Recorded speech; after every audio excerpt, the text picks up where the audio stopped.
तो वहीं बीजेपी ने पार्टी के खिलाफ बयानबाजी करने वाले नेताओं पर कार्रवाई शुरू कर दी। अभी कई नेताओं पर कार्रवाई होना बाकी भी है। इसको लेकर भाजपा प्रदेशाध्यक्ष सतीश पूनिया ने कहा कि जहां पार्टी को लगेगा कार्रवाई करेंगे। अगर आपके हिसाब से कार्रवाई करेंगे तो सूची लंबी हो जाएगी। कार्रवाई कब होगी इसके लिए इंतजार करें। भाजपा मुख्यालय पर पूनिया ने प्रेस वार्ता में रोहिताश्व शर्मा के कोरोना काल में कार्यकर्ताओं के नाम काम नहीं करने के आरोपों को सिरे से खारिज किया। उन्होंने कहा कि अगर कार्यकर्ता फील्ड में नहीं गए तो 600 कार्यकर्ताओं की मौत कैसे हुई। पीएम नरेंद्र मोदी ने राजस्थान के कामों की तारीफ की है। भाजपा के चेहरे को लेकर चल रही खींचतान पर पूनिया ने कहा कि हमारे नेतृत्व को लेकर कोई झगड़ा नहीं है। जब प्रभारी ने कह दिया कि पार्लियामेंट्री बोर्ड चेहरा तय करता है तो वो जिसे बनाएंगे उसके पीछे हम चलेंगे।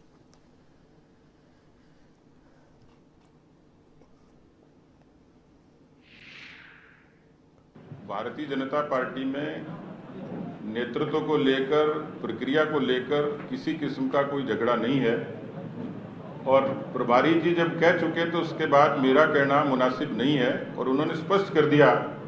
ये बात मैं भी आपको कह चुका था पर आपने मेरी बात मानी नहीं। प्रभारी जी ने कह दी, आपको मान लेनी चाहिए कि पार्टी का संसदीय बोर्ड जो है वो नेता तय करता है।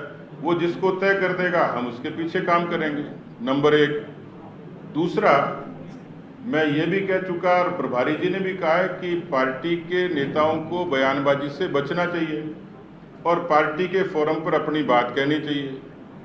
कोई व्यक्ति पार्टी की मर्यादा के बाहर बात करता है और अनुशासनहीनता की श्रेणी में आता है तो उस पर कार्रवाई होती है। इसमें किसी सवाल और जवाब की आवश्यकता ही नहीं है। तो पार्टी की मर्यादा से बाहर पार्टी को लगेगा, अब आपके हिसाब से तो मुझे बहुत सारे लोगों को कार्रवाई करनी पड़ेगी।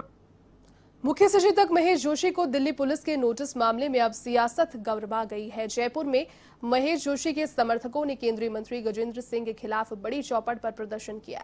जोशी समर्थकों की ओर से गजेंद्र सिंह के खिलाफ नारेबाजी की गई और कहा कि राजनीतिक षड्यंत्र के तहत महेश जोशी को दिल्ली पुलिस ने नोटिस जारी किया। हालांकि महेश जोशी ने नोटिस का जवाब ईमेल से भेज दिया है। महेश जोशी दिल्ली पुलिस के समक्ष उपस्थित नहीं हुए। उन्होंने कहा कि कानूनी रूप से नोटिस गलत था, इसलिए नोटिस के अनुरूप उपस्थित नहीं हुए।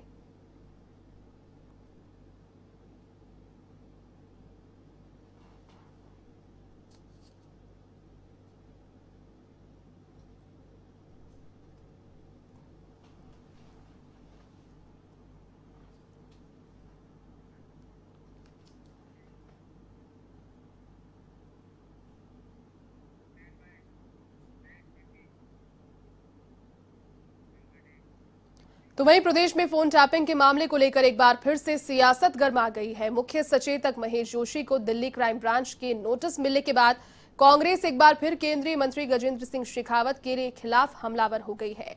जयपुर शहर कांग्रेस की ओर से गजेंद्र शेखावत के खिलाफ विरोध प्रदर्शन किया गया, जिस पर भाजपा प्रदेशाध्यक्ष सतीश पूनिया ने पलटवार करते हुए कहा कि एक नोटिस ते ही कांग्रेस हिल गई तो कार्रवाई होगी तो क्या होगा।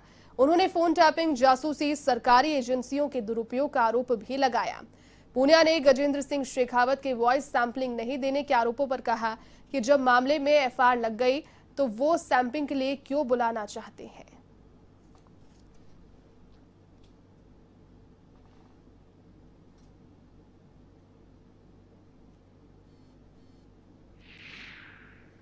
मुझे लगता है कि ये जो मैं जिक्र किया, फोन टैपिंग, जासूसी, संवैधानिक संस्थाओं का दुरुपयोग, सरकारी एजेंसियों का दुरुपयोग, प्रत्यक्ष से प्रमाण की आवश्यकता नहीं भाई। उनके अपने लोगों के खिलाफ राजद्रोह के मुकदमे दर्ज हुए हैं। एसओजी ने और एसीबी का भरपूर इस्तेमाल हुआ, आप सब लोगों के संज्ञान में है।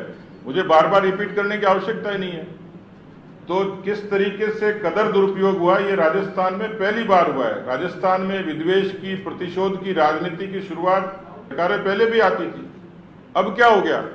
मुझे लगता है कि ये सारा किस्सा कुर्सी का है।